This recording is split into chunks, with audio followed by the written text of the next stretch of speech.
Merci beaucoup, Monsieur Payan, pour belle présentation ça.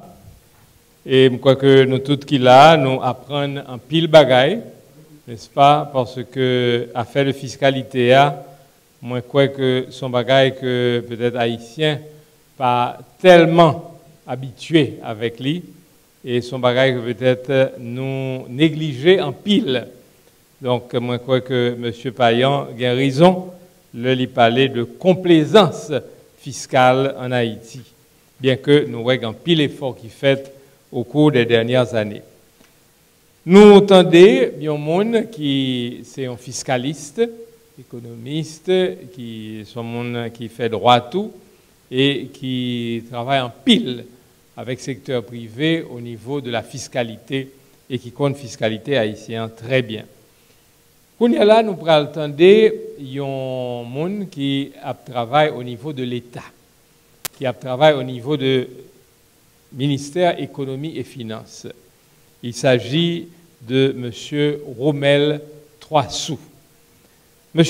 Romel Troissou a étudié économie appliquée dans CTPEA, ici en Haïti. Il a étudié finances publiques à l'ENAF, l'École nationale d'administration et de finances, et il allé à l'étranger, aux États-Unis, côté que il fait un master en économie dans Williams College. Il a travaillé depuis plus de 10 ans dans le ministère de l'économie et des finances. Il a passé plusieurs postes. D'abord, il était occupé de l'analyse des politiques fiscales au niveau de la direction des études économiques. Il était chef de service dans la direction SAA. Il était directeur adjoint et Jodia, c'est lui-même qui est directeur des études économiques et directeur de prévision. Parce que ils n'ont pas fait un budget pour le pays sans que l'IPA pas reposer sur des études pour qu'on ait qui capacité, n'est-ce pas, contributive de PIA d'une façon générale, qui besoin PIA, etc. Il y a des études qui à la base de ça. Et nous connaissons que tout le monde qui allait dans le site ministère là, chaque mois, on va joindre des informations. Par exemple, vous gagnez un bagage qui est les TOF, le tableau des opérations financières de l'État. Eh bien, c'est direction des études là qui préparait tout le bagage pour mettre au sous-site là pour que tout Haïtien, tout citoyen et tout le monde qui vit en Haïti, qui est intéressé à Haïti, capable de gagner information ça. Donc, c'est un plaisir pour nous passer la parole à M. Romel Troissou, qui pral parler nous de ça l'a fait, mais surtout qui pral parler nous de qui ça nous capable attendre nous en termes de politique fiscale, parce que politique fiscale là, il pral appliquer dans budget qui pral mettre en exécution de octobre 2018 à septembre 2019. Donc il pral ban nous déjà un coup d'œil sur ça qui est capable dans le budget ça pour l'année prochaine.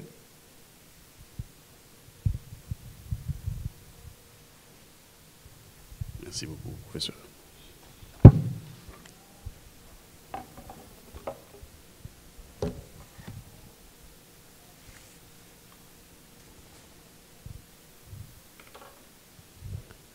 Donc, c'est un réel plaisir pour moi pour que après-midi et que j'ai une chance pour me faire une présentation sur la politique fiscale équitable et une politique fiscale qui soit également favorable à la croissance inclusive.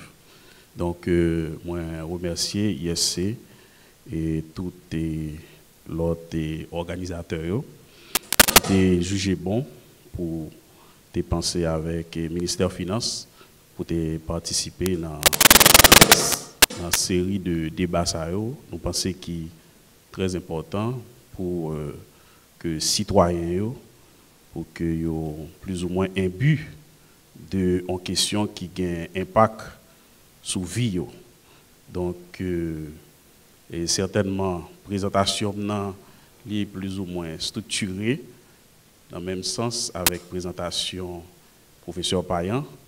Donc, c'est inconvénient ça en général qui gagne lorsque vous gagnez un monde dans 30 professeur Payan qui précède au son podium et que en réalité tout ça ou tu as envie de dire et que l'il dit déjà.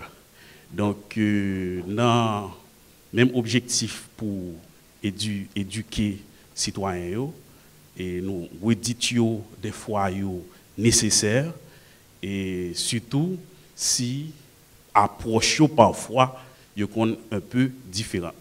Donc pratiquement c'est présentation, c'est pratiquement la même structure là, mais avec des approches un tout petit peu différentes.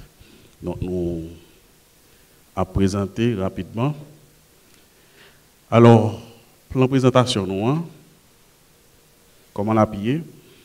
Alors, en guise de mise en contexte, nous avons fait rapidement un diagnostic de système fiscal haïtien, et puis nous avons passé en revue deux concepts clés qui est fondamental, c'est politique fiscale équitable, ça lié, et puis croissance inclusive, là, ça lié. Bien, nous avons dit croissance inclusive, ou encore croissance intégratrice. Donc, et puis nous avons regardé les liens rapidement entre les deux, et puis nous avons regardé qui effort que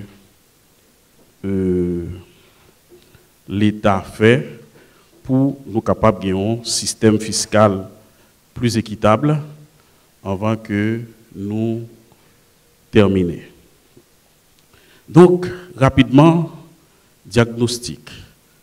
En termes de diagnostic, nous voyons que le système fiscal haïtien est un système déclaratif.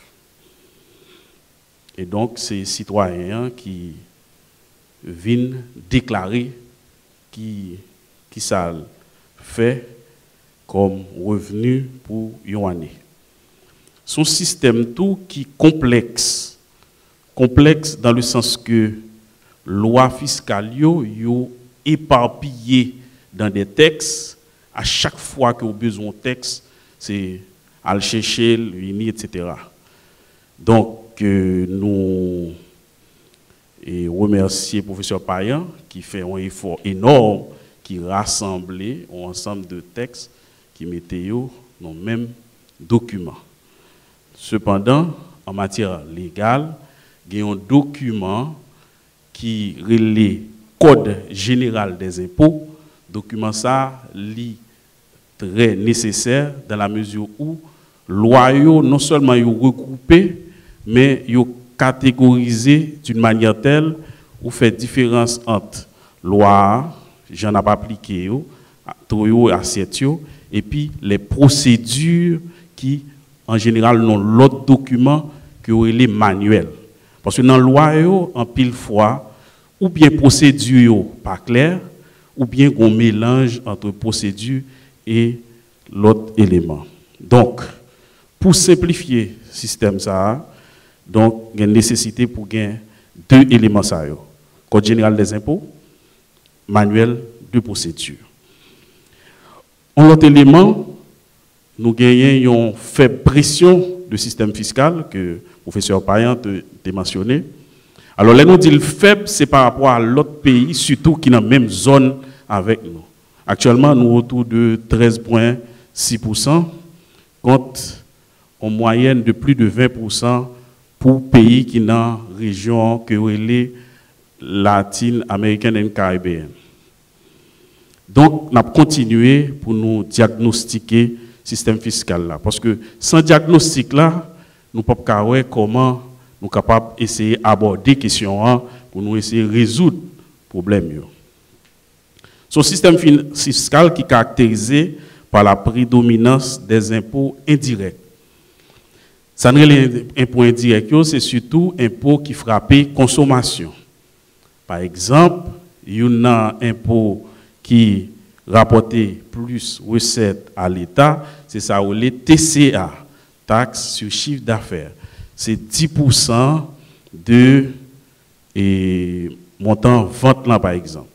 Par exemple, m'acheter en surette pour yon good, eh bien 10% c'est 1 centime que l'État joigne là-dedans.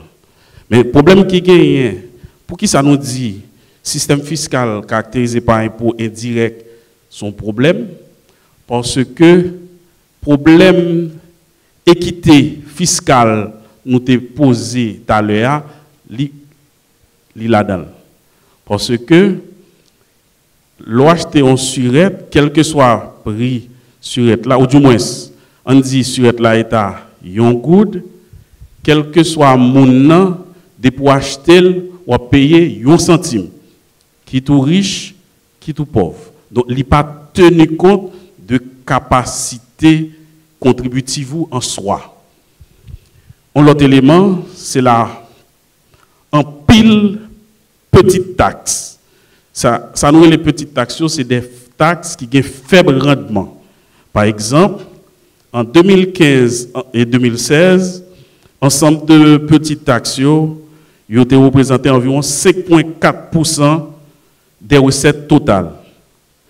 Donc, et en 2017, ils ont recensé plus d'une 50aine de petites taxes. Alors, petites taxes, il y a des gens qui ont taxes de nuisance, des gens qui ont impôts vexatoires. Mais en tout cas, ils ont en pile, mais ils n'ont pas rapporté en pile à l'État. L'autre élément de diagnostic là, c'est l'étroitesse de la base d'imposition. Il y a un élément qui explique l'étroitesse là, c'est parce que, foncièrement, l'économie est essentiellement informelle. Là, nous dit essentiellement informel, ça veut dire que un ensemble de entités ou bien agents économiques que l'administration fiscale pas touché.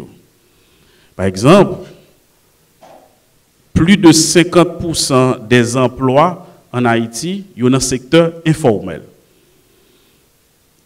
En outre, ça nous relève un ensemble de droits concédés des exonérations, yo représenté environ 2% du PIB en moyenne pour les 5 dernières années.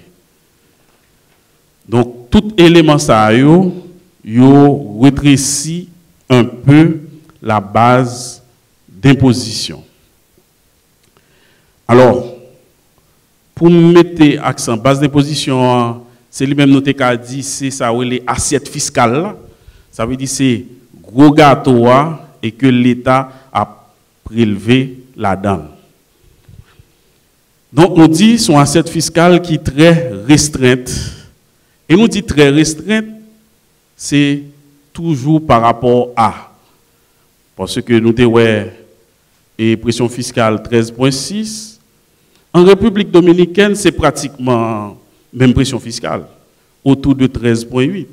Mais la seule différence, assiette fiscale là, pilage. Exemple, soit vous regardez dans le tableau ça, vous voyez que produit intérieur brut Haïti, c'est 8,4 milliards de dollars. Alors qu'en République dominicaine, c'est plus de 75 milliards. Donc ça veut dire plus de 9 fois. Donc, ça est une bonne idée, même si ça l'État prélevé en termes de taux petit, mais globalement, l'État apprend plus parce que base là plus. Donc, tout élément ça permet que nous concluons que l'assiette fiscale là est très restreinte. Et pour être plus précise, nous sommes là, 57% emploi en Haïti, il y a un secteur informel.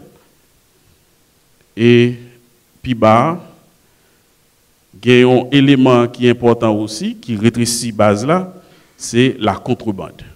Donc, ça, je pense que je n'ai pas même besoin de trop parler sur lui, parce que il y a un peu de monde qui pense que c'est le sport national.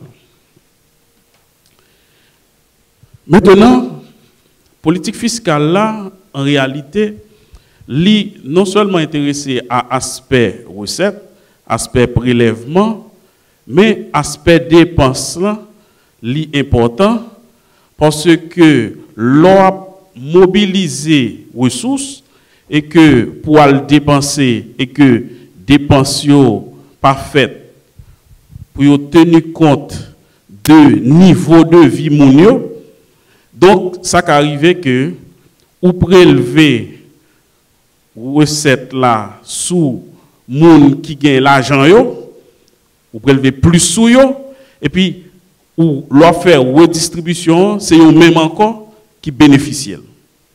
Par exemple, nous avons une société qui est très inégalitaire.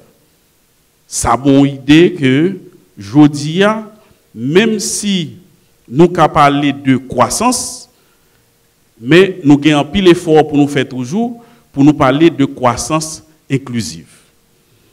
Chiffre l'a dit, 20% moun qui gagne plus dans mais eh ben yo gagné 64% revenus payés qui dans mais mais l'autre chiffre qui interpelle attention nous, c'est que 20% moun qui pi pauvre c'est 1% revenus payés qui yo gagne dans mais donc situation ça, c'est une situation qui interpelle l'État. Parce que c'est seul l'État qui a fait ça, qui a arrangé pour réduire l'inégalité entre les gens qui gagnent et les gens qui ne gagnent pas.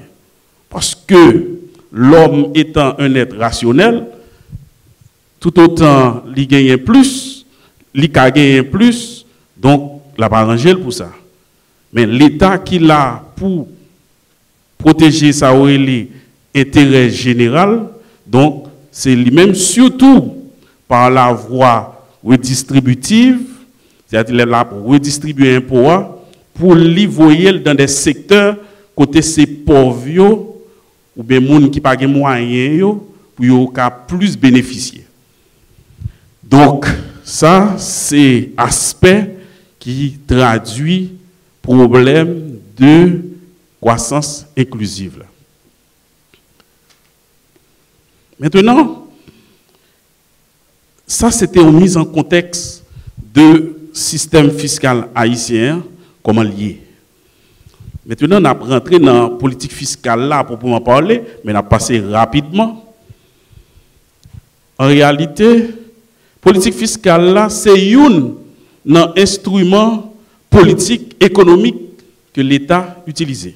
Parce qu'à travers la politique fiscale là, l'État influençait le comportement agent économique. Les nous dit comportement, ça veut dire qu'avec une taxe que l'État a imposée, s'il fait le haut, ça veut dire que l'État a découragé qu'on épargne. S'il fait le bas, ça veut dire l'État découragé qu'on épargne. Donc l'État a influencé la consommation, il a influencé l'épargne, il a influencé également l'investissement. Parce que on dit que l'État a taxé bas, peut-être, l'agent économique là a disposé de plus revenus disponibles dans le même, soit pour épargner ou bien pour l'investir. Donc, c'est ça, globalement. Mais nous mettons accent non seulement sur l'aspect fiscalité, aspect recette, impôts, mais aussi mettons accent sur l'aspect dépenses, surtout les dépenses sociales. Maintenant, critères évaluation d'un bon système fiscal, c'est au même nous énumérer là. Niveau de recettes suffisant, efficacité économique, stabilité économique, acceptabilité politique. Dernier point qui intéresse nous là, c'est l'équité, que nous mettons accent. Nous ne pas parler de l'autre, mais nous mettons accent sur l'équité. Et équité, nous voyons que est capable horizontal et est capable vertical. Équité horizontale, là, veut dire que tout le monde qui a une situation identique, Autrement dit, qui a même situation, ils doivent payer même. Équité verticale là, moun qui gagne plus doit payer plus, moun qui gagne moins doit payer moins. Donc c'est ça l'idée. Autrement dit, en politique fiscale équitable, son politique côté au ensemble de décisions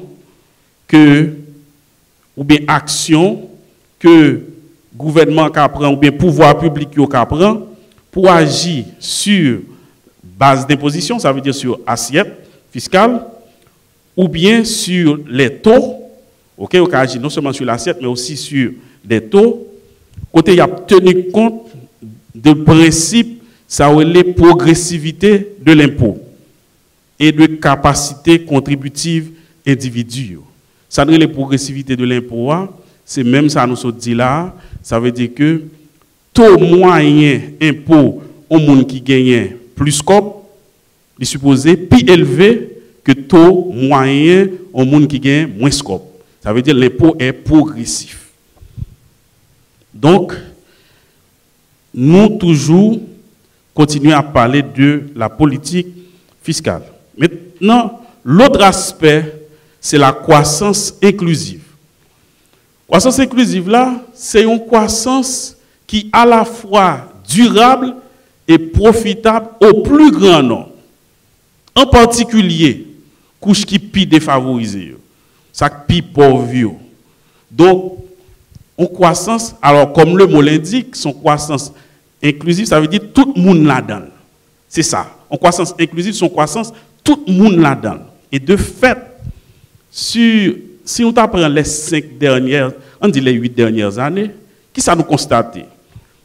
Dernière fois, nous avons une croissance négative en Haïti, c'était juste pendant le tremblement de terre. Côté, nous avons une croissance négative de moins 5,5%. Depuis après lors, nous connaissons des croissances positives. Ça veut dire que 4%, 2,8%, 1,4%, 1,2%. Donc ça veut dire que les faibles, mais en tout cas, les positifs. Pour qui ça nous dit le faible? Parce que pour dire une croissance faible, il faut comparer surtout avec le taux de croissance démographique. C'est-à-dire comment la population croît. Par exemple, les années passées, l'économie, ou bien production pays, a croît de 1,2%, alors que la population croît de 1,5%. Autrement dit, quantité de richesse qui est créée dans l'économie, est moins par rapport à la quantité de monde qui a fait dans l'économie. Donc ça veut dire que la croissance, ça, par rapport à ça, nous dit les faible. Et nous avons besoin vraiment de croissance extraordinaire. Parce que je dis là, avec une croissance très faible, c'est difficile pour me parler de croissance inclusive. Parce que croissance inclusive là, c'est croissance d'abord, et puis croissance temporelle redistribuée. Donc, nous comprenons. Ceci étant dit, élément ça, alors ça me fait nous comprendre, c'est que question politique fiscale là, c'est pas seul lui-même qui a contribué à la croissance inclusive. Autrement dit, ça a la croissance côté tout le monde joignant, côté richesse là, li distribuer tout le monde joignant. Donc, il y a l'autre élément. Par exemple, politique économique que l'État mène, par exemple, nous emploi et opportunité. Par exemple, il y a des pays côté, même si l'inégalité sociale là est élevée, bien inégalité de revenus est élevée, mais pays ça a une pile d'opportunités. Donc ça veut dire que ou qu'arriver dans une situation côté même si l'inégalité est là, mais il y a des opportunités. Parce que ça qui passe avec nos jeunes aujourd'hui qui fait y a laissé pays, c'est surtout par manque d'opportunités.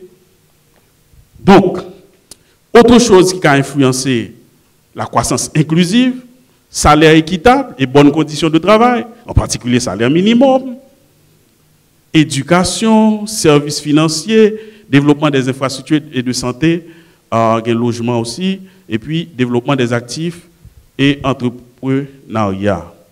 Donc, Mais nous camper sous dernière, nous pas parler de l'autre. Tout l'autre qui a influencé la croissance pour tout le monde.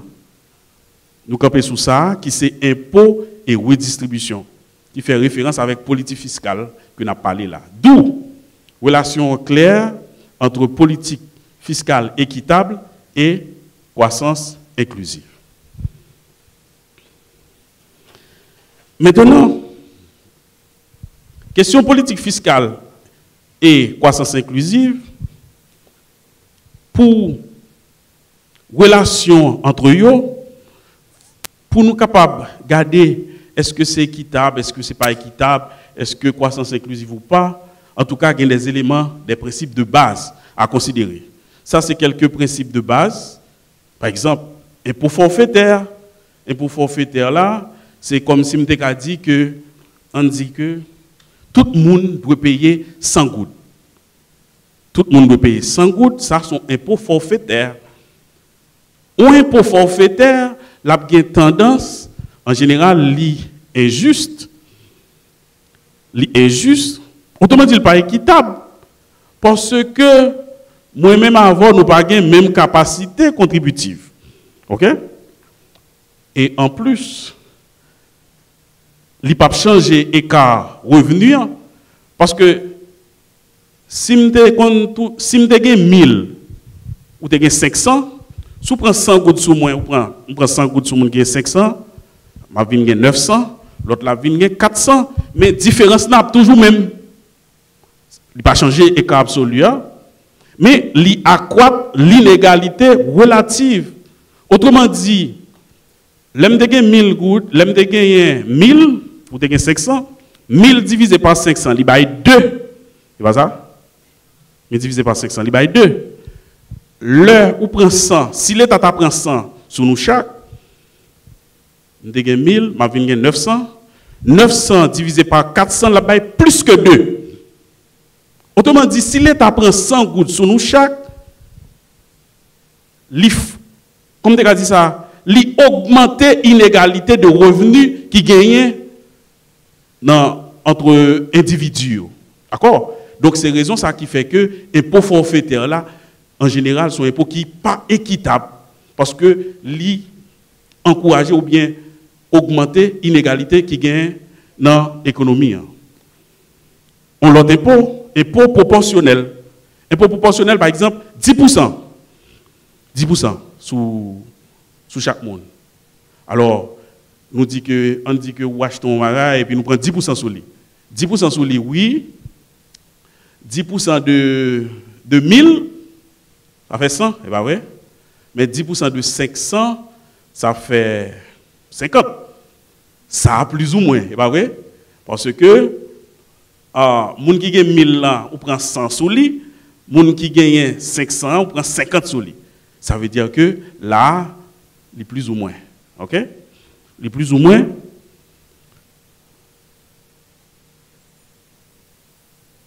Mais, problème non, il n'est pas fin résoudre net. Parce que, sous ou tu apprends en termes de taux moyen qui appliqué, taux moyen c'est 10%. 10%. Alors que si je prends le dernier impôt qui c'est impôt progressif là, il tient compte de capacité, c'est-à-dire tout autant que plus, il prend plus. Ça veut dire 10% sur vous, parce que ça, 15% sur l'autre là, parce que le plus haut, 25% sur l'autre là, parce que le plus haut, sont impôts qui progressif. L'on fait calcul là en moyenne, on voit que en général, les gens qui ont plus gros salaire, ils ont un taux qui est plus élevé que plus bas. Donc, meilleur élément qui a traduit l'équité en termes de politique fiscale, c'est un impôt progressif. Exemple dans le cas de nous, c'est l'impôt sur le revenu. Parce que vous gagnez par tranche, c'est en fonction de tranche de revenus et puis vous avez un taux qui est appliqué avec une quantité marginale. Maintenant, toujours en termes de politique fiscale équitable et croissance inclusive, nous prenons ça en meilleure répartition de la charge fiscale. Meilleure répartition de la charge fiscale, nous avons parlé de travailler de manière à rendre l'économie moins informelle, parce que nous avons un problème d'informalité dans l'économie. Instituer, renforcer, axes, par exemple, sous des produits de luxe. Parce que sinon, une société inégalitaire comme ça, une meilleure façon pour nous attaquer, c'est des produits de luxe. OK? Taxes vertes, par exemple, pour protéger l'environnement. Et puis, encourager les PME à travers des taux dégressifs. Maintenant, en termes de redistribution, nous sommes capables de redistribuer le revenu équitablement de manière à réduire les inégalités. Parce que tout étude a révélé que l'État fait un certain nombre de dépenses, il a tendance à réduire l'inégalité.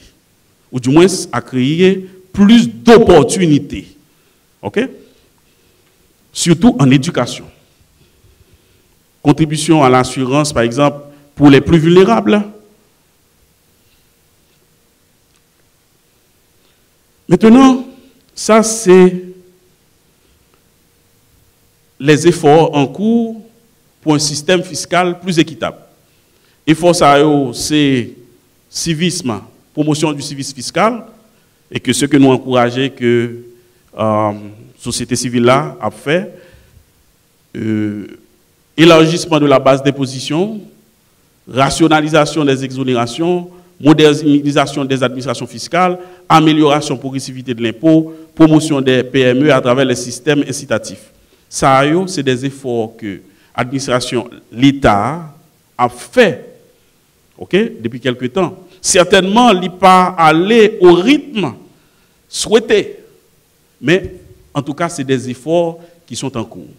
Ce que nous avons, surtout à travers les budgets. Regard sur le budget 2018-2019. Alors, regard ça, nous dit 18-19, en réalité 17-18, là dans le tout, parce que dans la nouvelle disposition, il y a un ensemble de mesures qui étaient prises en 17-18, ils ont reconduit en 18-19. D'accord? Donc, c'est les deux. Alors, on a pris quelques mesures avant de nous conclure. Quelques mesures pour nous dire qui mesure, par exemple, qui n'a un budget ça et qui ça mesure ça encourager. Est-ce que l'encourager ça n'a pas parlé là?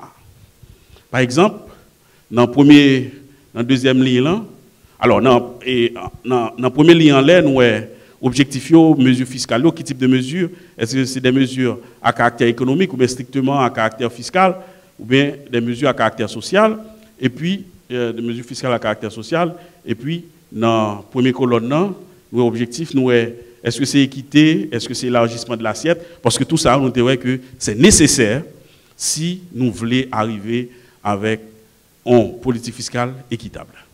Par exemple, parmi les mesures, ça, nous gagnons adaptation du barème du CFPB à la réalité. Parce qu'il arrive pendant un certain temps, le barème a été dépassé avec surtout l'inflation que le professeur a parlé là, qui est autour de 13,6% actuellement. OK?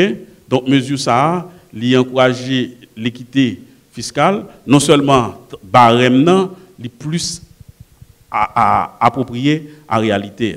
D'accord?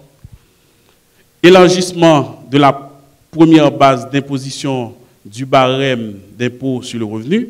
Par exemple, dans le budget 18-19, là, barème d'imposition, par exemple, nous avons une première tranche là. Première tranche là, c'était 0 à 60 000, c'était 0%.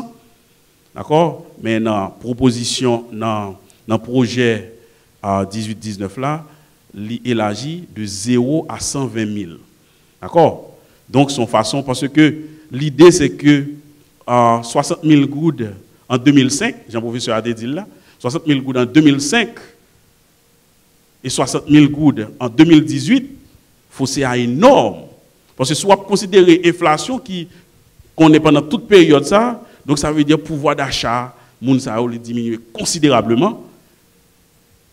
Mais l'État a supposé élargir pour toute l'autre chose, mais il élargit, mais il limite, il n'est pas qu'à atteindre. Parce que pour qui ça? Parce que un critère pour un bon système fiscal, c'est les recettes, d'avoir des recettes suffisantes. Parce que si l'État élargit trop, pour reste monde qui en bas, ça peut arriver que l'État pral perdu des recettes considérables alors que il pas l'autre alternative. Donc l'idée c'est continuer l'élargir pour l'autre monde, mais en attendant considérer les gens qui sont plus vulnérables. Alors les gens qui sont plus vulnérables, c'est-à-dire les gens qui en situation d'emploi est plus vulnérable. Parce qu'en réalité, les gens qui sont supposés plus vulnérables, c'est les gens qui n'ont pas de moyens, les gens qui n'ont pas de travail même, en réalité. D'accord? Donc, ceci étant dit,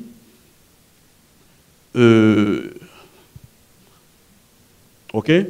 Par exemple, il y a d'autres mesures, toujours qui dans la loi, sous l'exploitation ou meilleure exploitation des biens du domaine privé de l'État. Ok, dans le cas ça, et exploitation au fait que il y a des droits que moun cap utiliser tel État que au cas payer, mais il fait le suivant des secteurs. Par exemple, est-ce que c'est agriculture fait sous lit, est-ce que c'est construction ou bien, etc. Ça c'est pour encourager tout certaines activités. Est-ce que c'est agriculture, est-ce que c'est industrie. Donc des choses comme ça. Autre chose, inciter la population à faire sa déclaration définitive qui est dans la loi. Par exemple, je dis, c'est que tout ce qu'on va demander comme service dans l'État, on va le faire passeport, on va le faire l'autre bagaille.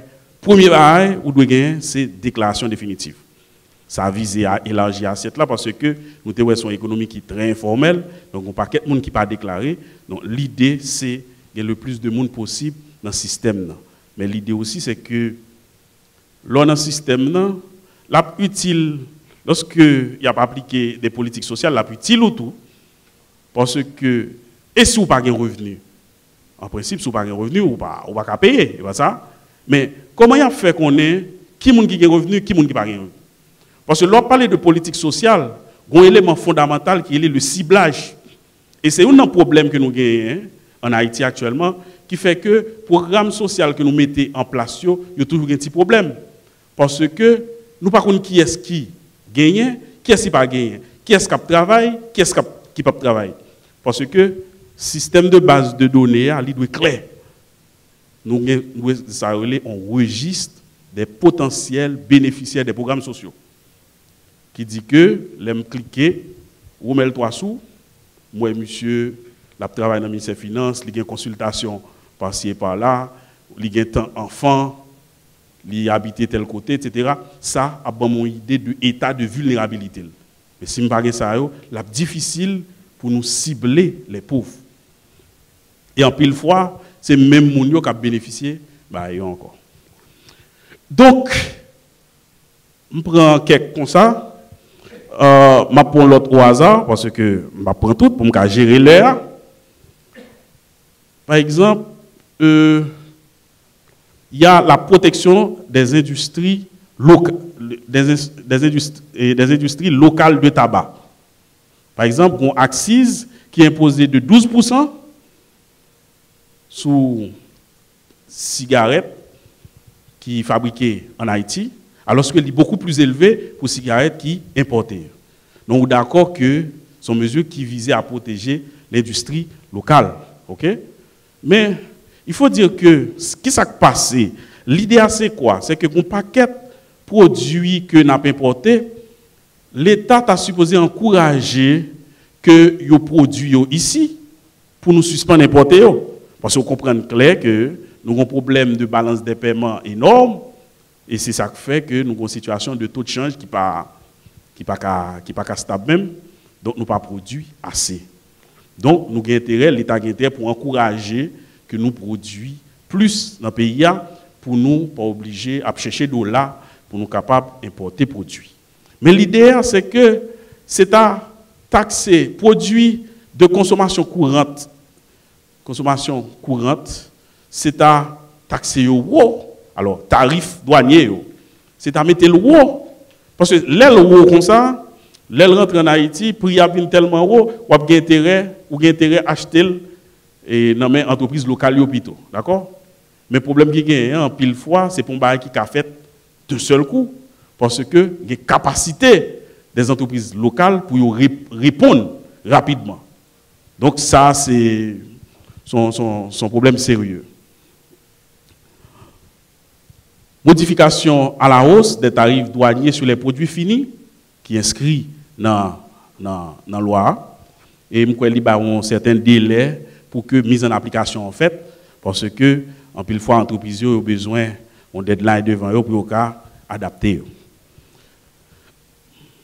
OK. Exonération partielle de CFPB sur les hôtels. Ça, c'est un support aux entreprises locales. Alors, dans le cas, ça, c'est que, en pile fois, mesures fiscales l'État prend, yo pas toujours équitable. Mais yo qu'on poursuivre un objectif économique précis. On dit que un secteur, si l'État ouais, par exemple le secteur hôtelier, si l'État ouais que son secteur qui a des difficultés, donc l'État qui prend des mesures comme ça pour alléger fardeau. Ne serait-ce que pour reprendre. Parce qu'en effet, si l'hôtel là arrive dans une situation pour obliger de fermer n'importe qui, ça veut dire qu'on paquet de monde qui a obligé, qui tape travail, qui a obligé, etc. Donc, en réalité, on a dit, oh, même les gens qui ont un hôtel, c'est. Alors, malgré pas un hôtel, on a dit ça, oui. Malgré pas un hôtel, pour qui ça l'État a besoin, obligé à faire exonération de 50% de CFPB, etc. pour eux. Non. Parce que, mesure, il faut qu'il y ait un ensemble de critères obligés de considérer, parce que l'État n'a pas quitté l'économie à mourir. Comme ça, ou bien des secteurs pour mourir, comme ça, des secteurs porteurs. Conclusion. Parce que tout le monde est content qu'on y a, parce que nous venons en conclusion. Alors, conclusion, nous faisons en termes de recommandations. Nous ne pouvons pas parler en profondeur parce que l'ensemble de recommandations que le professeur Payan a fait. Nous avons juste dit que réforme n'a pas parlé pour nous capables d'une politique fiscale équitable et favorable à la croissance, il passe nécessairement par la réforme de l'administration fiscale. Bon, c'est clair. Clair. Si l'administration fiscale n'a pas réformé, côté où il y a un système, côté où il y a une base de données sérieuse, où il y a une base de données où communiquer entre eux, la douane communique à DGI. OK? Donc, et que vous prenez des mesures en termes de contrôle, nous ne pouvons pas parler de côté sans. C'est-à-dire que là, n'a pas de politique fiscale. Nous avons deux éléments fondamentaux. Nous avons les taux et l'assiette. Alors que l'administration fiscale, là, c'est une structure qui met en application politique fiscale. Donc, ceci étant dit, sans administration fiscale, pas de politique fiscale. Quelques éléments nous ciblés qui sont importants. Nous parlons d'un système informatique bien huilé, intégré, interactif. Adoption stratégique commune entre Haïti et République dominicaine pour combattre la contrebande. Il faut nous partager, faire partage d'informations. D'accord? Et partage d'informations entre les douanes haïtiennes et pratiquement, c'est même Madame Dodzi. Minimisation des trafics d'influence, qui c'est un élément fondamental. Parce que faut l'administration fiscale là, lorsque il fait travail, il respecte la loi, il faut qu'il pas gagner un coup de téléphone, qu'après qui dit comme ça, ah bon, vous mettez monsieur Vague, monsieur pas payé. Donc là, faut nous, pour l'administration fiscale, il faut nous travailler sur question ça sérieuse, sinon nous ne pouvons pas sortir. Et ça n'a pas l'économie, nous avons cherché à économie croissante, inclusive, etc. Nous ne pouvons jamais joindre ni si nous ne faisons pas une réforme fiscale sérieuse. Ça est clair. Élargissement de l'assiette fiscale. Élargissement de l'assiette fiscale, quelques éléments. Formalisation des activités économiques, lutte contre la contrebande et puis rationalisation des exonérations, parce qu'en pile fois, exonération yo vraiment élevée. Alors que l'assiette fiscale là, nous voyons que est très étroite. Meilleure distribution à travers les dépenses de l'État, surtout les programmes sociaux, ou bien en éducation, en santé, parce que sans ça, on peut arriver dans une situation, elle va éclater dans nous.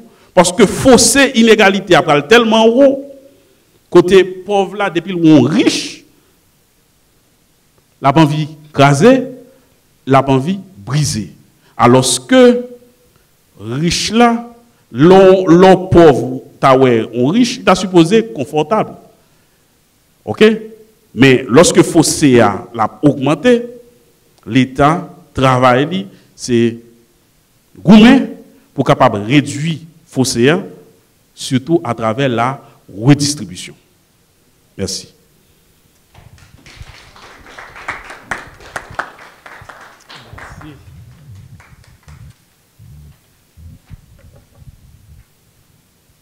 Merci beaucoup à M. Troissou. Qu'on y a là, nous allons passer dans la phase questions-réponses. Nous sommes capables de poser les questions aussi bien à M. Payan qu'à M. Troissou pour nous capables de joindre des réponses à interrogations nous, et pour nous capables de faire débat parce que ça qui est important, c'est que doit y avoir un dialogue entre experts, gens qui représentent l'État et citoyens, parce que nous connaissons pas dans crasé brisé que nous pourrons changer bagaille, mais c'est un dialogue constructif côté que yon cap comprendre l'autre et nous capables de gagner le même objectif qui c'est faire pays avancer, faire pays à développer, mais en même temps fait que tout le monde connaît un certain bien-être dans le pays. Par contre, qui monde cap poser première question? Hein? Moi-même, c'est Donatien Nixon, représentant de la CNEH. Bon, et en passant féliciter conférenciers parce que je me sens médifié. Question m'a posée les plus paraître sous professeur Payan et sous question et en Haïti n'a suivre tant que section rurale nous venons tant que toute zone ça même yo vinn urbanisée. Si nous t'a permettre moi expression ça, nous t'a dit que n'a pas assisté en Haïti à l'urbanisation des sections rurales. Maintenant, nous connaissons que sections rurales yo même yo exempté de certains impôts. Notamment si je voulais parler de CFPB que professeur et Rommel lui-même lui parler et soulignant. Si nous avons une majorité construction ou bien de grandes constructions qui fait, c'est surtout nous capables de dire dans la section communale. Si nous parlons dans Port-au-Prince, tant qu'on est dans la zone avoisinée notre section communale Port-au-Prince, notre majorité de construction c'est dans la zone ça en fait. Moi-même, nous avons connaît est-ce que l'État lui-même lui arrangé pour lui capable et point impôt sous construction ça et si ça fait nous connaît comment mécanisme lui-même lui fait ou bien comment l'État haïtien lui-même lui procéder. Merci.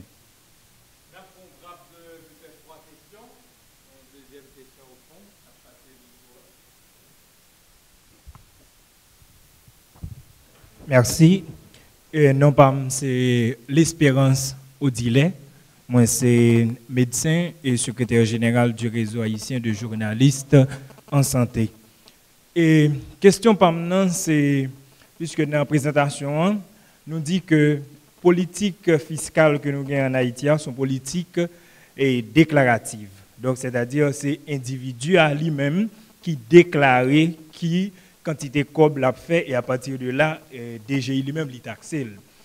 Et nous connaissons partout à travers le monde, citoyens yo pas gain une habilité pour yo payer impôt. Et nous connaissons pour qui ça c'est choix ça que nous faisons. Nous trouvons que li pas juste pour que l'État ait fait un choix comme ça pendant que au monde gen droit font déclaration li dit l'a touché ou bien il fait tant comme et l'organe des qualités de vie que moun sa a mené, il n'y a pas aucun rapport à ça le déclarer. Donc ou kal sous compte moun nan ou on pile l'argent, qualité machine que moun nan a boulé, kay li rete et puis petit job li déclaré li dou l'a touché 100 000 gouttes, 50 000 gouttes. Donc à partir de là, je pense que l'État doit faire un autre choix en matière de politique de citoyens eux-mêmes pour être capable de taxer. Donc, nous connaissons pour qui ça l'État ces choix ça fait. Est-ce que c'est difficile pour être capable de faire l'autre choix qui a permettre que l'État rentre plus comme. Et l'autre question pour qui ça dans exercice fiscal et dans le budget 2018-2019 là et l'État pas décidé toucher CFPB sous hôtel alors que hôtel d'abord le présentateur a dit ça c'est moun qui gagne l'argent qui fait hôtel et deuxièmement qui est-ce qui fréquente hôtel qui est-ce qui dormit dans hôtel c'est moun qui gagne l'argent encore donc dans même connaît qui est-ce que c'est raisonnable en politique comme ça.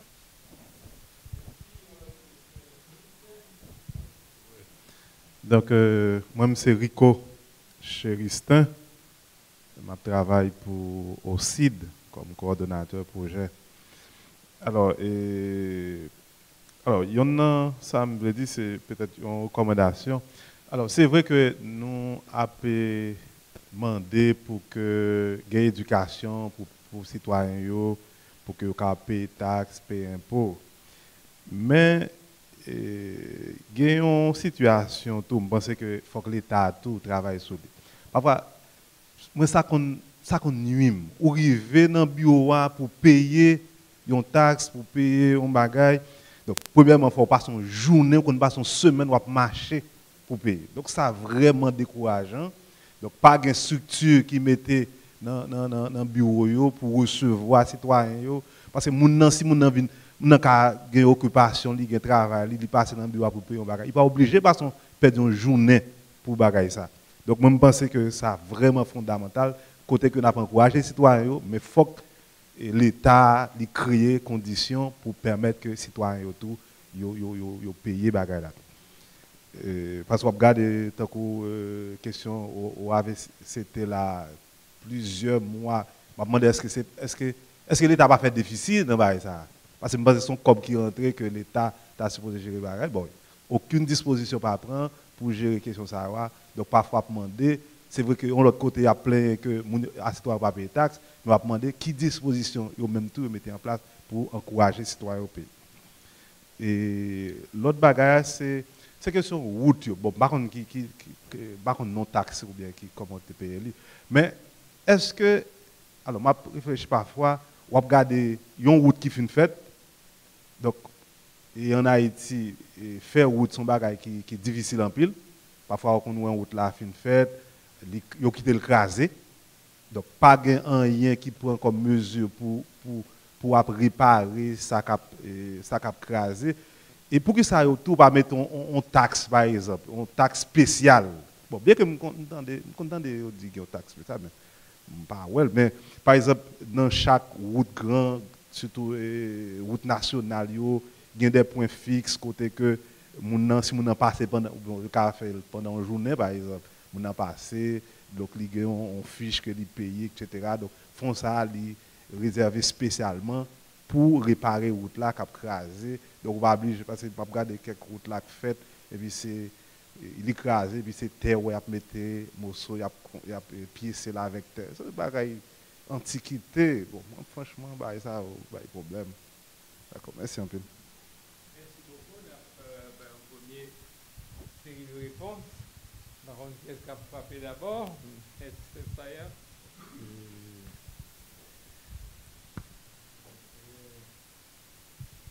Content d'abord de questions à savoir.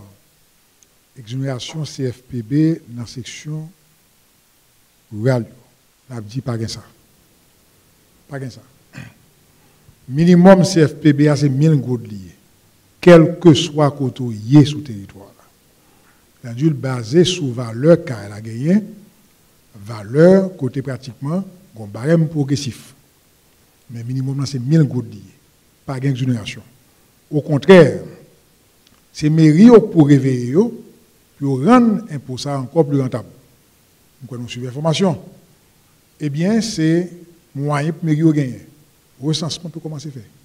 Deuxièmement, il faut mairie encadrer autour de Sandarélé, une assemblée de notables. Parce que, qui s'allie? L'heure où j'ai la transparence, les gens viennent payer parce qu'on connaît que soit faire comme là. Donc, le bagaille, ça va de soi. Le monde est moderne, il faut que nous suivions les bons exemples. La commune la plus rentable, c'est la commune de Delma. Mais encore une fois, il y a encore beaucoup d'efforts à faire. Si je ne me trompe pas, le maire de Carrefour te dit environ qu'un potentiel fiscal, et ça arrive maintenant, c'est environ 10 à 15% lié. Donc ça, au moins, des efforts. C'est ça qu'il faut, ouais. Une recommandation que nous faisons, c'est faire en sorte que le droit de fermage, que recette la répartie entre communes et le pouvoir central. Donc, par exonération, impôt à payer aussi bien à Port-au-Prince que dans les villes de province, que dans les communes et sections rurales. Il faut gagner la pression sur ça. Deuxième question qui est posée, c'est pour qui ce système fiscal-là déclaratif? Et d'après intervention et participants, il dit que il y a autrement. Eh bien, il y a deux façons pour le tailler. Ou bien le déclaratif, ou bien l'inquisitif. Le déclaratif là, ça le demande. Il demande la disponibilité de l'information. Il faut me connaître ça me le payer. Deuxièmement, il faut que le civisme fiscal, le sens civique que l'AC a avancé à se développer. Autrement dit, je crois que j'appartiens à un territoire, il faut m'acquitter de droit d'entrée moins. Donc, ce n'est pas parce que c'est un déclaratif qui fait que mon gars fait une fausse déclaration.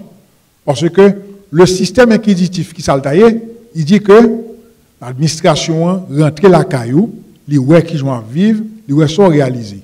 On a dit que, parallèlement à ce déclaratif-là, le système inquisitif existait toujours. Par exemple, il y a de côté, pour des droits, par exemple, pour les droits d'assises, il y a de agents d'administration qui postaient dans l'entreprise, côté à suivre mouvement de production pour appliquer droit. C'est le système inquisitif. Mais est-ce que par le fait que le déclaratif là, fait que nous en fait mauvaise déclaration? Non. Il faut dire que il y a des outils légaux qui sont disponibles. C'est ce qu'on appelle l'imposition à partir des éléments du train de vie. Ce sont des dispositions qui existaient dans toutes les législations fiscales. Il faut d'abord, l'impôt n'est pas moral.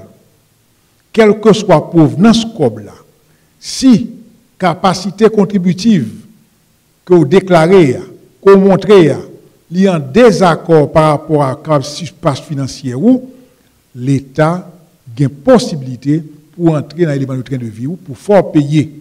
Parce que même si provenance de l'argent est douteuse, on va payer comme là, ensuite, après on va régler l'affaire avec la justice, etc.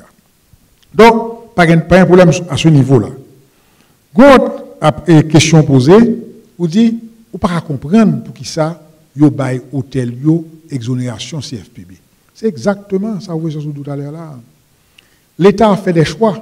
Il a renoncé à droit d'imposer pour poursuivre un objectif tel que création d'emplois. Pas oublier les gens qui investissent. Alors, c'est une disposition pour nous dire, il y a des mesures que l'on prend tout en Haïti, le code des investissements, la loi sur les zones franches, pas vrai? La loi sur les parcs industriels, sont des mesures incitatives côté l'État renoncer à droit imposer pour que les gens puissent investir. Exemple, vous avez besoin d'investir ou font usine, par exemple, plateau central. Vous déposez dossier, vous faites entreprise ou, eh bien, ou à la commission interministérielle d'investissement, le dossier a passé. Pas vrai? Le SAI a accordé l'exonération, il y a 10 ans, parce que vous voulez créer un emploi dans la zone. C'est-à-dire, même lorsque vous ne pas payer impôt sur bénéfice, ça, vous avez l'autre type d'impôt payé. Par exemple, vous pouvez payer impôt personnel ou vous pouvez payer impôt, par exemple, vous pouvez acheter autre chose. Donc, c'est-à-dire que c'est des mesures, des outils que l'État a disposés pour encourager encore une fois l'investissement, parce que, comme nous le disons, qu'est-ce qui s'est passé? L'art de la politique fiscale liée à la croissance inclusive, qu'est-ce que ça fait? L'État doit connaître la limite psychologique du fardeau fiscal que le contribuable peut supporter. Donc, il fait sacrifice parce qu'il voulait ou investit, parce que l'impôt il a un rapport aussi avec l'économie. Dernier élément que M. a mentionné là, c'est à savoir qualité service, soit le payer impôt, etc. Nous avons dit qu'il y a un peu d'efforts qu'on a fait. Je dis encore une fois, les nouvelles techniques d'information et de la communication sont disponibles. Pas vrai? Et, si je ne me trompe pas, il y a plus que 2 millions de monde en Haïti qui ont accès à services Internet. Les services bancaires sont des services de proximité. Et moi, je pas vrai? Il y a des efforts qui sont faits pour que il y ait des accords entre l'État et certaines banques de façon à ce que le monde puisse payer. Encore une fois, c'est pour décongestionner les services. C'est bien, il y a des efforts qui sont faits, ce n'est pas suffisant, parce qu'effectivement, je ne peux pas payer impôt, je perds une journée de travail, c'est-à-dire que je perds doubblement. Donc, c'est des efforts qui sont faits, et nous pensons que c'est l'État, encore une fois, les besoins de ressources, c'est là, oui, où il y a un dilemme. Est-ce que nous devons payer pour un service, ou bien pas un service, nous ne pouvons pas payer? Non, c'est l'inverse pour nous faire. Il faut nous payer, il faut nous veiller pour nous exigeants. Autrement dit, il faut nous pas faire toute justice, c'est-à-dire, ou pas payer impôt, laisse ça qui se passe là qu'on y a. Ou alimenter l'inflation, qui sont impôts à l'achat de tout le monde, puisque l'État a des dépenses incompressibles. C'est ça que fait nous. Dès qu'on parle de croissance inclusive, ou pas dans complaisance fiscale, il faut charger un pouvoir réparti de manière équitable, de manière à ce que les gens qui doivent payer, que payer justement, les gens qui ne peuvent pas payer, ils ne pas payer. On ne peut pas oublier, comme pour surtout encore une fois, le système fiscal nous repose sur impôts sous dépenses de manière privilégiée. On ça le fait, il est fondamentalement injuste. Parce que, quel que soit, ça, on a consommé le payer impôt sous lui. Autrement dit, on a échappé un impôt sur le revenu parce qu'on organise ou structuré. Mais les gens qui n'ont pas de moyens qui consomment, la paye pour ça. C'est ça qui fait ou gain obligation pour que l'administration ait moyens politiques pour un poids réparti de manière équitable. Et en dernier lieu, vous avez parlé de loi de péage sur route. En effet, il était relatif qui était pris dans le passé. Et moi, dans le cadre d'une réforme fiscale, la modernisation de l'impôt, eh bien, service ça il faut lier aussi à l'accomplissement de certains droits. Merci.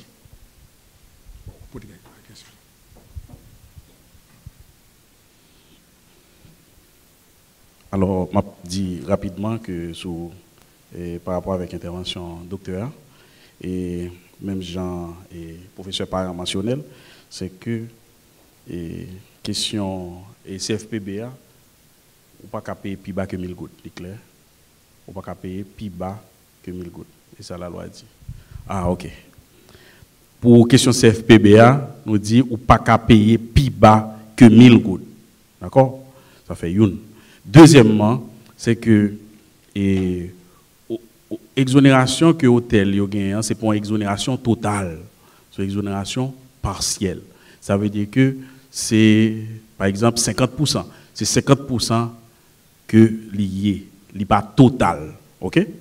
C'est-à-dire, j'en nous dis, c'est que, qui sauve, par exemple, le taux de chômage. Le taux de chômage en Haïti, ça nous relève le taux de chômage ouvert. Ça est au sens du BIT, Bureau international du travail, c'est autour de 17%. En République dominicaine, il y a autour de 8,4%. Ça nous relève le taux de chômage ouvert. Et pas le taux de chômage élargi, non? Alors, ça me relève le taux de chômage ouvert là, ça veut dire que son monde qui a cherché travail, qui n'a pas joué de travail, qui est disponible pour le travail. OK? Ça, c'est le taux de chômage ouvert.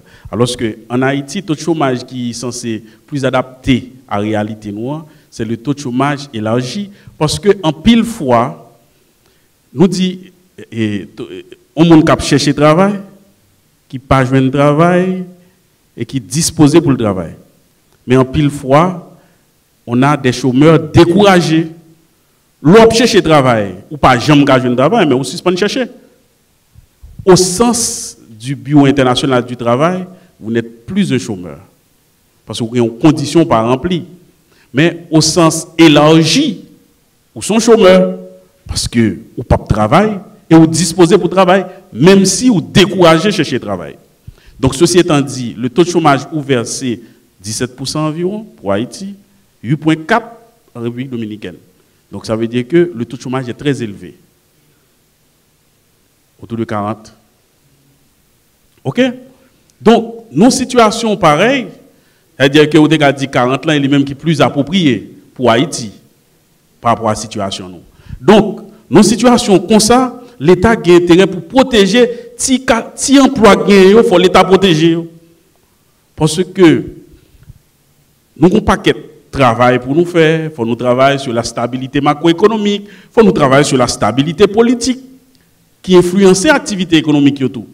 Parce qu'en pile fois, à cause de stabilité politique, hôtel yo pas fréquenté, hôtel yo vide, mais un minimum de coûts d'exploitation, faut que gagne quand même si vous pas grand pile monde. Donc ça veut dire qu'on arrive dans une situation côté coût extrêmement élevé, alors que par le fait que pas grand monde qui fréquentait hôtel yo, eh ben situation difficile.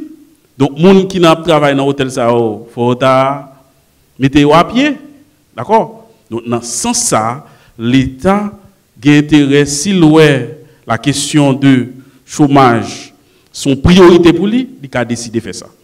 OK? Donc c'est dans ce sens ça. OK? Donc en plus de ça, alors il n'y a pas seul type d'exonération ça l'État bail. Par exemple, dans la loi de finances 2018-2019 là, on va lire dans l'article 9.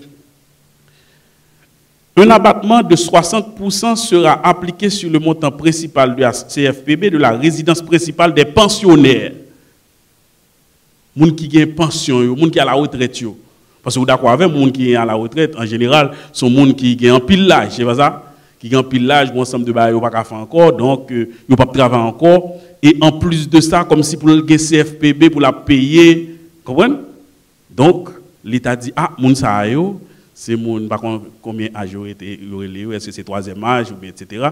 Donc mon ça il faut nous penser avec eux parce que gens yo pas dans activité, yo pas actif, comme yo pas actif, nous obligés de protéger eux. Ça veut dire que en pile fois faut nous ouais question comme ça. Par exemple dans cas ça ou d'accord avec mais pas objectif d'emploi, mais c'est objectif de protéger les plus vulnérables. Parce que nous connaissons en Haïti, les gens qui pensionnés en général sont très vulnérables. Vous comprenez? Donc, c'est approche ça, nous avons essayé de faire sous CFPB. D'accord? Premièrement, nous disons pas total. Deuxièmement, pour Pipiti, on va payer 1000 gouttes pour Pipiti. Et troisièmement, il n'est pas seulement sous hôtel, il est pour résidence principale des pensionnaires aussi. D'accord? Ça, c'est le premier point. Deuxième point, c'est question administration fiscale là, que en pile fois, nous n'avons pas de service, nous, etc. Donc, je pense que genre de débat ça il faut nous faire plus et dans ce sens ça société civile là je pense qu'il y a un rôle fondamental pour jouer. Par exemple, moi-même il y a une série d'aspects pour le fonctionnement de l'économie. Si citoyens yo mobilisés pour yo, je pense que ça fait plus sens. Par exemple, nous mobiliser, nous dire mais pour qui ça je dis pour me payer quel que soit ça m'a payé, ou AVCT, DGI, etc., que je ne peux pas monter sur Internet, je ne peux pas monter sur téléphone. C'est pour ça, pour nous gommer. Parce que si je gagne Internet ou même un téléphone, je ne peux pas croire que le problème que nous posons là, nous parlons de l'administration fiscale là, et que nous ne sommes pas disponibles, ou bien pas disposés, ou bien pas là, ou bien nous avons un mauvais service. D'accord? Donc, le service est fait en ligne. Donc ça veut dire que c'est téléphone seulement ou pas gain. Parce que je vous dis, nous sommes très avancés. Parce que nous utilisons mon cash, nous utilisons un paquet de barres, un paquet de transactions que nous faisons en ligne. Donc c'est encourager les gens de barres ça qui ont un impact sur les citoyens. Là, ça a toujours des gens qui fréquentent l'administration fiscale, mais il y a moins de monde. OK? Merci. Merci beaucoup. Il y a encore une grappe de questions éventuellement, M. Pierre-Louis. Merci beaucoup. Je suis Alex Pierre-Louis, je suis professeur à l'INAGE et Tesquea. Et je suis collaborateur à la PAPDA et aussi au groupe de croissance. Alors, je m'en parle créole. Deux présentateurs là, ils ont fait un bon exposé, un plus structuré et théorique, et l'autre qui portait des argumentations plus pratiques.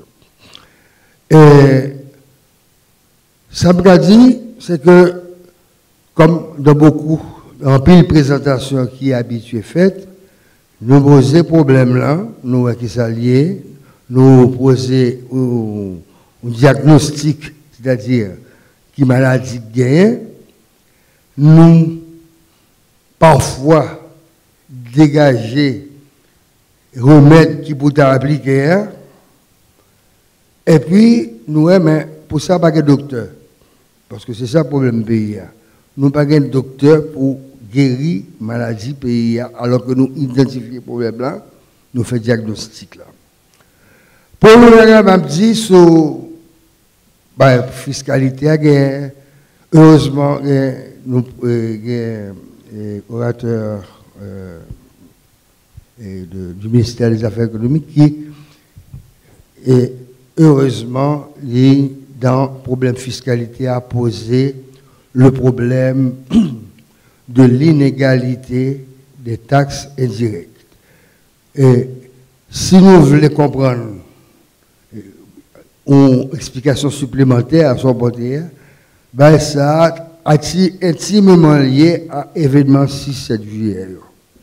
En droit européen, par exemple, vous connaissez que l'Europe détermine les revenus, parce qu'il faut faire une déclaration sur les revenus, au gain répartition, les revenus immobiliers, etc., les revenus mobiliers qui sont relativement, quasiment inexistants, ou très peu, ce sont les actions, les titres, les emprunts, etc., qui sont réservés à une certaine tranche, et puis les revenus professionnels.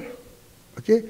Maintenant, dans les revenus professionnels, il y a ça qui, nous connaissons, l'administration connaît, c'est les salaires payés par l'État, les salaires, etc. Mais que les revenus professionnels, le revenu d'entreprise. Et dans l'assiette, ça, est-ce que l'administration fiscale a suffisamment d'argent en nombre et en compétences pour, parce que nous, c'est ça, remplir le monde là, ils sont normalement portés vers la fraude fiscale. On peut déclarer, ou bien intérêt déclarer moins sur revenu qu'on gagne pour taxer moins. Ça c'est un qui fait dans tous les pays du monde. En France, en Belgique, en tout côté, il a fait la lutte contre la fraude fiscale. Donc, mais il y a gagné des administrations, d'accord avec vous, là, tout à fait d'accord, il faut nous moderniser l'administration fiscale là, il faut nous moderniser, il faut nous gagner des ressources humaines, tout, capables de mettre en application tous les projets, tout, parce que ça n'a aucun problème avec les perspectives établies dans qui ça nous pour nous faire. Mais dans la pratique, ça sont l'autre bagaille. On a parlé de la taxation par indice de train de vie. Mais je connais combien de fois ça existe théoriquement, même ou même monsieur, ou peu près, moi je n'en ai pas connaissance. Est-ce que, ou bien combien de taxation indiciaire, je l'aurai là, a été accompli, alors que tout le monde connaît, une série de monde qui a des biens immobiliers, etc., et qui font état de leur richesse, et la justice n'est pas mise en branle pour, alors que la loi permet de taxer de façon indiciaire, qui les a fait? Bonsoir à vous tous. Ça t'ai fait mourir avant. Je suis docteur Fanny Lijean, et révérend docteur Fanny Lijean. Ça t'a fait mon grand plaisir que M. Desroches a invité moi aujourd'hui, un sujet qui bat ma cœur. Malheureusement, pas de temps est venu, mais m'a posé question quand même. Et c'est concernant l'impôt sur le revenu. Moi, je trouvais que l'impôt sur le revenu avec DGI, les quoi rempli, moi rempli chaque année, mais moi, je trouvais que il n'est pas tenu en compte des dépenses et responsabilités du contribuable. Surtout, les gens qui prennent à la source, chaque année, on aurait été doué un peu. Et puis, il y a un paquet de parties qui existaient dans le cahier, dans le petit brochure là, mais ils disent non, ça, nous-mêmes, nous pas garder, nous pas remplir. Je paye médecin, je paye une série de bagages. Moi qui gagne, qui touché même valeur à un monde qui gagne 5-6 petits monde, nous pas gagne même dépenses. L'autre là, c'est que faut être tenu en compte monde qui gagne petits monde dans l'école privée tout, parce que l'État pas capable nous assez de l'école publique. Parce que moi monde qui goumé pour payer. Mais là que me garder moi, l'État pas vraiment encouragé nous pour nous faire. Deuxième partie dans la question ça, c'est que je trouve qu'il y a un manque de cohérence dans prendre taxe dans l'État. Moi arrivé DGI était de 10-15 000 gouttes parce que j'étais surchargé et puis on voyait dans la mairie kounya le moi dit mais non, m'a payer mairie faut que ça ne était en d'après il dit non, ça prend non l'autre compte. Tout c'est l'État. Faut une sorte de cohérence. Faut une sorte de cohérence entre eux. Vous comprenez? L'autre là, c'est que il y a un présentateur qui t'a parlé de en réduction de 40 à 60% pour les gens du 3e âge pour les résidences principales. C'est qui le l'a montré en effet, en effet. Parce que moi, je suis payé résidence du 3e âge, ma maman, moi, pas ouais, ça la donne du tout. Au contraire, il est tellement surchargé. Moi, je me dis, mais qui ça a payé avant? Kounia, mais qui ça l'a payé en ça? Presque payé plus que 300% en plus. Il y a toute documentation. Je ne sais pas qui est que vous faites. Donc, pour encourager les gens à venir payer, moi, il y a des gens qui parlent avec eux dans la rue. Même si la vente n'importe quoi, l'on montre mais qui raison que si que le paye, ma si en vente, m'a dit mais qui raison si qu'on paye, le démon vient pas capable de travailler pour casser etc. Mais on l'autre côté m'a dit est-ce que c'est pas un gros menti que m'a bali? Parce que ça qui vient, faut que nous montrions qui intérêt que me gagne l'État, m'a travail m'a paye l'État. Mais l'heure après qui ça que la remettre moins. Alors que les gens qui ne veulent pas payer l'État, ont l'impression que c'est eux-mêmes que l'État a encadré.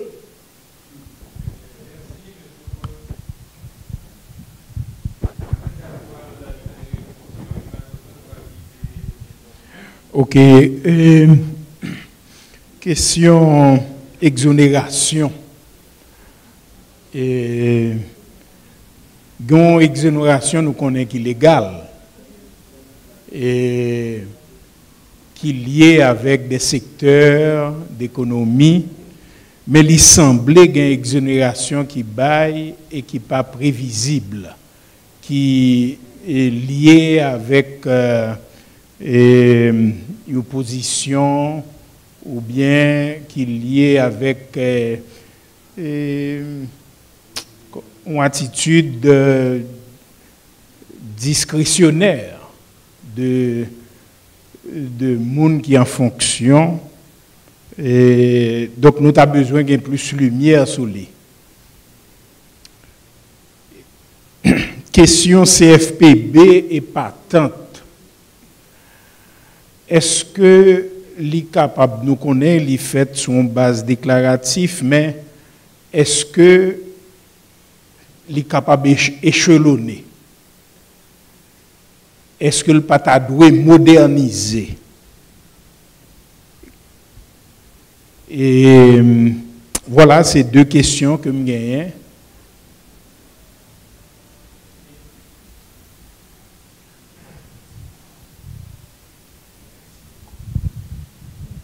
Voilà, nous prenons le temps des dernières réponses. M.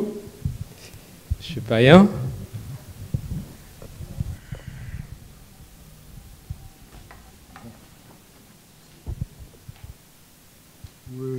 Nous d'abord, nous suivons attention, commentaires, professeurs. Et encore une fois, c'est son marchand de parole que nous toutions. Le professeur a parlé, le professeur excité. C'est comme ça. Mais alors, nous croyons que dans le commentaire fait qui est judicieux. Et un élément mentionné, c'est, on dit, c'est déphasage qui a gagné entre dépenses de fonctionnement et dépenses d'investissement. L'on prend budget, nous regardons, vous tendance à renverser, je vous dis, depuis 2 ans, eh bien, il y a plus d'efforts qui réclamaient des ressources intérieures. Ça veut dire que les ressources externes ont diminué, donc c'est l'effort interne qui vous baille financer des pensions. Là, sont les éléments qui sont importants. Comment l'important? C'est parce que nous apprenons dans le cadre de la croissance inclusive. Dépenses fonctionnement, les certes indispensables pour le fonctionnement de l'État, fourniture des services obligatoires, etc. Mais dépenses d'investissement, les gains poids, tout aussi indispensables sous création de richesse. Donc, ça veut dire que nous n'avons qu'un fou aujourd'hui à la côté citoyen, il faut le réveiller. Et qui moyen citoyen a gagné? Je vais répéter, puis le monde travaille de ça. C'est 4 liens. C'est 4 liens. Et tout ce qu'on dit là, il aboutit à qui ça? La réforme de l'État. La réforme de l'État qui prend en compte le volet des finances publiques, qui prend l'accès sous la bonne gouvernance, transparence, et des outils légaux qui existent. Et la réforme de l'État, c'est une conquête de l'État de droit. Côté les lois, où on a préséance sur les hommes. Je dis à la Sankab dit, un texte qui existait depuis février 2008 sur la déclaration de patrimoine. Qui ça le dit?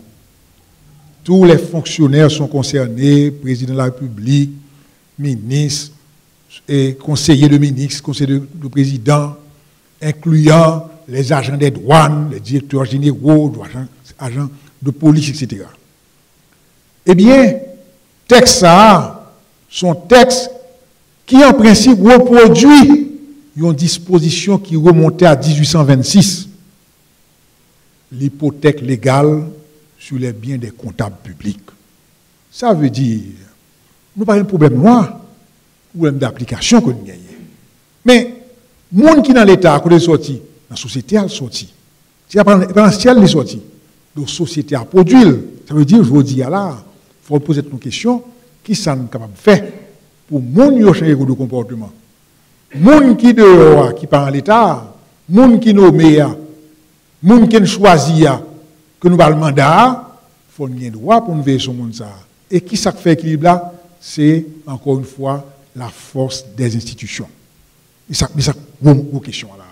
Autrement dit, nous avons tout schéma théorique pour payer à marcher bien. Ça nous besoin uniquement, nous besoin de prise en charge citoyenne.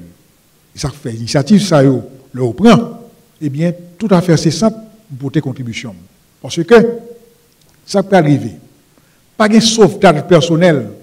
C'est parce que dans first class, je ne suis pas aussi exposé que les gens qui sont dans la classe économique. Là. Je dis, le danger est pour nous tous. Et c'est ça que peut faire ce réveil citoyen. Encore une fois, c'est le rôle des élites. Les élites doivent se manifester et que chaque monde porte pierre. Donc, ça fait, la société a changé, lorsque chaque monde prend disposition, font masse critique pour que nous fassions en sorte que l'État a la dimension de l'attentement. L'autre élément que nous avons répondu là tout, et qui est rapport, par exemple, à ce que nous faisons diagnostic, mais pas un docteur. Alors, encore une fois, les docteurs sont là. Et c'est là-dedans. Ce qui est important, c'est le réveil citoyen. Ce pays nous appartient. Nous détenteurs d'une parcelle de souveraineté. Et que ça nous gagne pour nous faire, nous faisons partie de l'Assemblée générale des actionnaires. Les actionnaires dans le pays. Le pratiquement, on a choisi qui vous dirigez nous, ça nous fait. Nous votons pour le monde. Le voter pour le monde, il faut un droit pour observer. Quand on a pratiquement la nous gagnons carte électorale. C'est ça le problème. C'est ça qui est lié au douanier. Pas un autre chemin encore aujourd'hui. Donc maintenant, c'est rôle ça pour nous gagner, pour que nous, joueurs citoyens, nous, à la fois remplis de voix, nous, et également respecter les droits. Donc, un élément qui mentionné, et qui est en rapport, par exemple, à ce que nous avons les techniques de l'impôt, application de l'impôt, etc. Donc, ça, c'est rapidement dit ça. Qui leur ça prend en application? Par contre, vous entendez ça qui dit? C'est une exonération accordée aux pensionnaires. C'est ça qu'il faut moi-même. Comme monde moi dit, il faut définir ça pensionnaire là. Il faut définir. Il y a les pensionnaires de l'ONA aussi. Et il y a des gens qui ne pas fonctionnaire parce qu'ils n'ont pas de travail. Est-ce que nous avons le bon critère pour définir ça? C'est ça qu'il faut, ouais. Lorsque tu as parlé de manuel de procédure là, c'est important. Parce que au monde qui a pensionnaire de l'ONA, ou pas pensionnaire de pension civile. Pareil, à ce moment-là, qui ont quitté pour gagner? Il faut que ça définisse clairement. Donc, ce bagage, il faut dire clairement pour nous comprendre mieux. Ensuite, vous parlez de dépenses personnelles que vous avez supposé prendre en charge. Alors, il faut dire un bagage, c'est que il y a plusieurs moyens pour personnaliser un pouvoir. En Haïti, il n'y a pas pris en compte des dépenses de scolarisation, d'écolage des enfants. Il n'y a pas pris ça en compte. Il considère par exemple que la première tranche qui a 0%, c'est de compenser toutes les dépenses, ce qui est largement insuffisant. C'est ça qui fait un combat pour nous mener au niveau de la société civile. C'est pour nous faire en sorte qu'un pouvoir davantage personnalisé. Qu'est-ce qui se passe? L'État peut faire concession parce qu'il ne peut pas assurer qu'il a collecté un pouvoir. Entre autres, ce qui se passe là, il y a une injustice qui fait tout. Pas vrai? Puisque il n'a pas voulu libérer un pouvoir au niveau des revenus, faible revenu, et souvent, ce qui s'est passé là, il y a le nouveau barème d'imposition qui est dans le budget 2018-2019 là, l'IF sorti de 0 sur 120 000, deuxième tranche passe à 15%. Ça veut dire un monde qui touche, par exemple, 20 000 gouttes par mois, qui nous fait pratiquement 240 000 gouttes. Moun ça paye même pour l'année passée. Alors que toute l'inflation vient 13,6%. Vous comprenez? Donc, vous comprenez? Son choix de finances publiques, mais choix pas juste économiquement. Ça fait comme M. Akip et M. Bekel dit agir en tant que fonctionnaire, mais cependant, c'est un intellectuel qui a pris la parole. Vous avez une ouverture d'esprit. Moi-même, pour que vous élargissez l'intervalle base là, parce que c'est tout le monde qui subit l'effet inflation. Ou pas faire une fiscalité basée sur l'éthique, il faut le baser sur l'économie. Donc, c'est une deuxième étape pour nous mener, pour que nous, porter autorité, comprendre que la fiscalité est plus juste. Et m'a dit encore une fois, on va qui passer au niveau des salariés. Les salariés, c'est la catégorie la plus défavorisée fiscalement. Il n'y a aucune charge déductible pour les salariés. Aucune charge. Aucune charge. Donc, encore une fois, il faut que dans la réforme de la fiscalité, il inclut, il prend en charge un ensemble de dépenses qui pour les salariés, même si il doit accorder un abattement. Il a parlé de 84 000 fonctionnaires publics qui concernent la dame. Donc, ça, encore une fois, c'est de injustice. Parce que la loi était salariée, mais l'économie en lui-même, la érodé revenus. Et qu'est-ce qui s'est passé qu'on y a? Lorsque le revenu en amont, il prend plus d'impôts sur lui, il réduit propension pour consommer, pour épargner, pour investir. Donc, quelque part, l'État paie du tout. Donc, il faut l'État faire choix ça, pour libérer le revenu un peu, pour mon cas consommer, et ensuite mettre en place des structures de contrôle pour que DGI ait des ressources qualifiées et également les moyens techniques.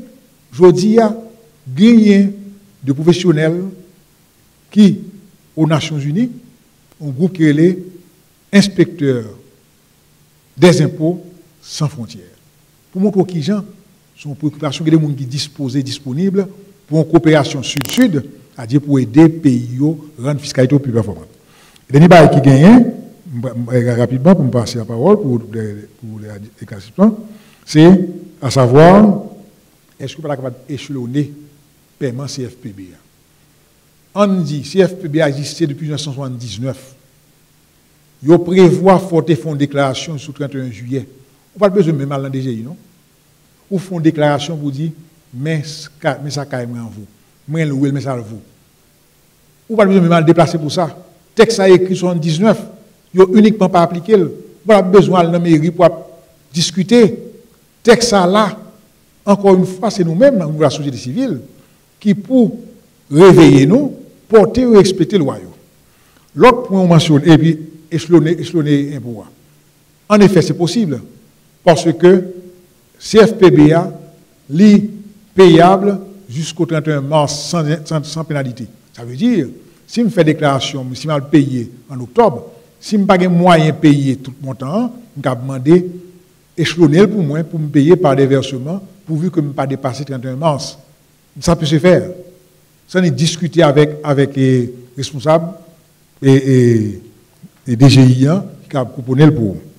L'autre mot mentionné, c'est l'affaire franchise. Il y a une loi sur franchise. Loi sur franchise qui est clairement qui baille dans quelles conditions on a franchise. Alors, pour les traitements particuliers, eh bien, ça a encore une fois été dans le cadre de la loi. Qu'est-ce qui s'est passé? C'est violation de la loi, vous voyez. La Constitution dit que ça. Personne n'a pas de droit à retirer aucun impôt, aucune taxe, si on doit prévoir. Donc, ça arrive. Encore une fois, dans la réforme de l'État, l'impunité a perdu du terrain et la loi a bien préséance. Tout ça a entré dans une dynamique de changement de la société. Et en dernier lieu, ça m'a dit, et absence de cohérence que tu as remarqué entre DGI et Wallon-Mairie, eh bien, ça sorti uniquement parce que c'est uniquement un problème de procédure. Loi prévoit comment pour évaluer un cas. C'est agent DGI et agent mairie. Cependant, mairie, depuis des années, il prend devant. Donc, ça, encore une fois, la loi là, c'est la loi pour appliquer. Et on croit, jusqu'à présent, au niveau de la société civile, nous avons suffisamment de monde qui est informé, qui permettent nous mieux éclairer l'administration pour que les procédures, les lois soient respectées. Donc, c'est ça que gagné comme ensemble de remarques, de réponses qu'a fait, à passer la parole là pour compléter. Merci. Merci, professeur. Alors, je vais intervenir rapidement parce que on connaît l'heure à pas avancer. Rapidement, on point sur question. Alors, en Haïti, en général, en fait, nous tous nous vulnérables. Et moi, je même dit très vulnérables. Et nous tous sommes au courant d'un ensemble d'indicateurs qui permettent que nous avancions ça. Mais en matière de pauvreté, par définition, experts définissent pauvreté, par exemple en Haïti, si nous apprenons en Haïti, sont monde qui disposait de moins de 70 gouttes, sont monde qui disposait de moins que 70 gouttes pour le manger par jour. Ça veut dire $1 américain. Donc ça veut dire que la Banque mondiale font une étude, dans l'étude là, ils montrent que en général, pauvres pas prendre transport. Pauvres pas de moyens pour prendre transport. Pauvres c'est marcher au marché, peut-être qu'ils prendre au libre, on ne sait pas. Mais pauvres pas prendre transport, pas prendre moyen ça. Par exemple, en matière de incidence prix à la pompe, c'est-à-dire que et puis gros impact là en général sur pauvres, c'est surtout dans effet indirect surtout avec les produits alimentaires, étant donné qu'ils sont produits transversales. Voyez? Donc c'est dans ce sens ça, importance redistribution vient jouer. Parce que, même étude ça, il révèle que question subvention ça, c'est monde qui a plus moyens, c'est bénéficier plus. Cependant, ça c'est effet direct. Mais effet indirect là, c'est pauvres qui plus frappé. C'est dans ce sens ça, politique redistribution est important. Parce que si c'est pauvres indirectement qui plus bénéficier via par exemple produits alimentaires, le ça l'État qui a intervenu dans la politique redistribution. C'est dans ce sens ça, vraiment, politique et sociale, dépenses sociales, est vraiment important. Parce que c'est là l'État qui a joué pour permettre que pauvres aient moyens pour se déplacer, ils ont un ticket qui permet que, ou bien ils ont un transfert qui rejoignent de l'État, qui permettent qu'ils achètent des produits à meilleur marché. D'accord? Donc c'est dans ce sens-là, nous pensons que c'est... Or, pour arriver là, je vais parler tout à l'heure, qui c'est registre des potentiels bénéficiaires des programmes sociaux, sous pas faire le ciblage là, il pas atterri. Parce que par contre, ou par contre caractéristique, ou pas d'information sur moun. Parce que si vous avez toute information sur moun, vous connaître qui est-ce qui gagne revenu, qui est-ce qui pas gagne revenu, côté yoye, est-ce que c'est le transport au plus besoin, ou bien est-ce que c'est produits alimentaires, ou bien c'est l'autre bagaille. Voyez? Donc, c'est remarque ça que nous avons fait sur ce point ça. Deuxièmement, concernant l'impôt sur le revenu, bon, professeur a parlé de points ça, je n'ai pas besoin de venir sur lui. Question manque de cohérence en matière de taxation. Donc, c'est raison ça qui fait nous parler des manuels. Il y a des manuels qui doivent exister, qui pour permettre que une cohérence au niveau des taxations. Parce que la loi n'est pas suffisante. Il y a un ensemble de documents, autres documents qui sont nécessaires pour aider à mieux appliquer la loi. Pour que le mal dans DGI qui est situé par exemple à Delma ou bien Maléayoun qui est situé à Tabar, pour que le traitement n'est pas différencié. Donc c'est manuel ça qui peut exister, qui peut fixer point pour que il pas à la discrétion du fonctionnaire pour lui dire bon m'a traiter ça comme ça ou bien etc. qui vient permettre que le contribuable a décider lui dit m'bral Delma m'bral Tabar parce que vous comprenez. Donc c'est des cas comme ça, c'est des situations comme ça. Donc question CFPB pour les fonctionnaires. Alors, et pour faciliter la compréhension, on nous dit pour les gens du 3e âge, mais la loi a dit c'est sur les pensionnaires. Sur les pensionnaires. Ça veut dire que ce n'est pas tout le monde en réalité, c'est les pensionnaires. Bon, on peut toujours mettre en question parce qu'on peut dire, mais pour pensionnaires, c'est des gens qui travaillent déjà, etc. Et des gens qui font toute vie, qui peuvent travailler même. Vous voyez? C'est des questions qu'on peut poser. Question légale. Ok, professeur a parlé de ça, pas un problème. Donc, globalement, c'est ça. Donc, c'est un réel plaisir pour moi de faire présentation ça, pour moi d'échanger ensemble avec nous. Donc, je pense que m'apprendre en pile via intervention nous. Et de toute façon, nous sommes toujours disposés pour nous faire genre de présentation ça. Merci.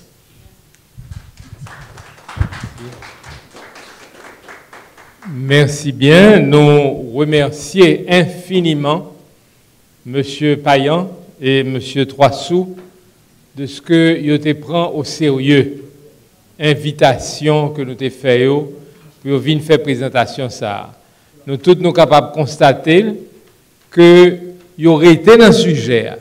Vous prenez le sujet au sérieux pour une politique fiscale équitable et favorable à une croissance inclusive. Non seulement vous traitez le sujet, combien on 9 sur 10? Vous avez 10 sur 10, messieurs. Hein? Le public là, nous 10 sur 10. Parce que nous traitons le sujet. Et en plus de cela, nous sommes capables de constater que vous avez préparé PowerPoint pour nous. Mais nous allons demander une dernière faveur. Nous allons demander de voyer PowerPoint là pour nous. Est-ce que c'est possible? Produit déjà livré. Merci beaucoup, M. Payan. Est-ce que ça a intéressé nous pour nous gagner le tout? M'a voyé pour nous tout, n'est-ce pas? De même que nous pourrons voyer non seulement les données préparées par M.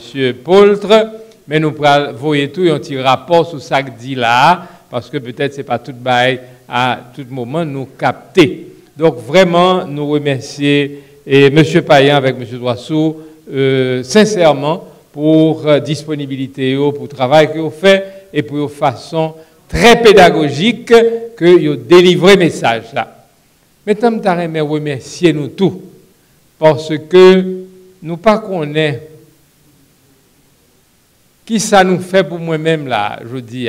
Parce que sans pile effort, et pour mettre ça sur pied dans le pays d'Haïti, on prend le côté que le monde pas intéressé à bagaille sérieux, pas intéressé à bagaille, n'est-ce pas, important.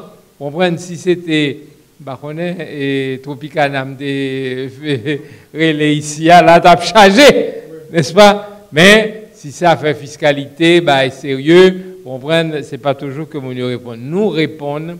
Et je voulais remercier nous pile malgré période de vacances, nous connaissons ces périodes un peu le monde déplacé, mais nous sommes là après-midi.